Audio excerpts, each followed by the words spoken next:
이 시간에는 공무원 겸직 금지를 위반하여 징계 처분 받았으나 이 징계에 대하여 감경 사례 받은 사례 알아보도록 하겠습니다.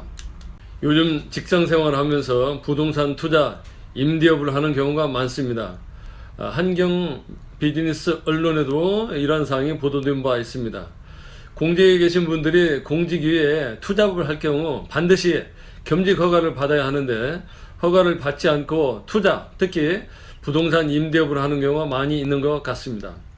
공직의 경우 영리 업무는 물론이고 영리가 아니라 할지라도 계속성 있는 직무의 경우 겸직 허가를 받아야만 합니다. 그러나 나름대로 사정이 있어서 겸직 허가를 못 받는 경우가 그 사례입니다. 공직의 특성상 허가받기가 어려울 수도 있고 때를 놓쳐 못 받는 경우도 있는 것 같습니다. 우리나라 국가공무원법과 복무규정은 영리를 목적으로 하는 업무를 금지하였고 영리 업무에 해당하지 아니하는 다른 업무는 소속 기관장의 사전 허가를 받도록 규정하고 있습니다. 겸직 금지 규정을 위반하여 허가 없이 부동산 임대업을 하였다는 이유로 해임 처분을 받은 공무원 사례가 있습니다. 그 해당 공무원은 해임 징계 처분에 불복하여 소청을 제기하면서 아래와 같은 사항을 주장하여 감경받은 바 있습니다. 첫째, 단기 시세 차익을 노린 투기 목적이 아니라는 점. 둘째, 부동산 임대 관련하여 직무상 능률이 저하되었다고 보기 어려운 점. 셋째, 해당 부동산을 매입한 것이 아니라 상속받았다는 점. 또한 참작 사유로 아래와 같은 사항을 제시한 바 있습니다. 첫째, 이 사건 이외에 다른 징계받은 전력이 없는 점. 둘째, 부동산 임대 업무를 관리인에게 위임했기 때문에 공직의 글이 소홀하지 않았다는 점. 셋째, 해당 부동산 가격이 크게 오르지 않는 등 시세 차익을 노린 투기가 아니라는 점. 넷째, 초과 근무가 많고 연가 사용이 적은 직무 수행에 불성실한 점이 없었다는 점.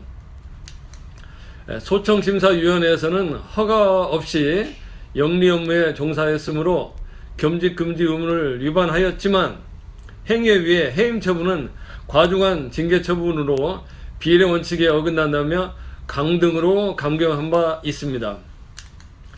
우리나라 대법원 판례를 보면 징계 사유가 있을 경우 징계권자가 징계 처분을 할 것인지 어떤 종류의 처분을 할 것인지는 재량권자의 재량이지만 그 재량권 행사가 징계권을 부여한 목적에 반하거나 징계 사유로 삼은 비행의 정도에 비해 균형을 잃은 과도한 징계 처분을 선택함으로써 비례 원칙을 위반하였거나 합리적 사유 없이 같은 정도의 비행에 대해 일반적인 기준과 어긋나게 공평을 잃은 처분을 선택함으로써 평등 원칙을 위반한 경우에는 그 징계 처분은 재량권의 한계를 벗어난 것으로 유법하다고 판시한 바 있습니다. 아래 징계 처분에서 재량권 행사가 비례 원칙을 위반하였는지 여부는 아래 사항을 가지고 기준으로 삼습니다. 첫째, 징계 사유로 인정된 비행의 내용과 정도. 둘째, 경위와 동기. 셋째, 비행이 당해 행정조직 및 국민에게 미치는 영향의 정도. 넷째, 행위자의 직위 및 수행 직무의 내용. 다섯째, 행위의 소행과 직무 성격. 여섯째, 징계 처분으로 인한 불이익의 정도 등 여러 사정을 건전한 사회 통념에 따라 종합적으로 판단하여 결정해야 한다고 판시한 바 있습니다. 이상 부동산 임대업 등 공무원 겸직 금지를 위반하여 징계받은 사례와 이를 감경시킨 사례 알아보았습니다.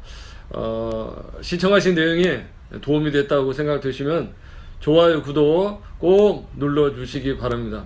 좋아요, 구독이 다음 영상을 만드는데 큰 힘이 됩니다.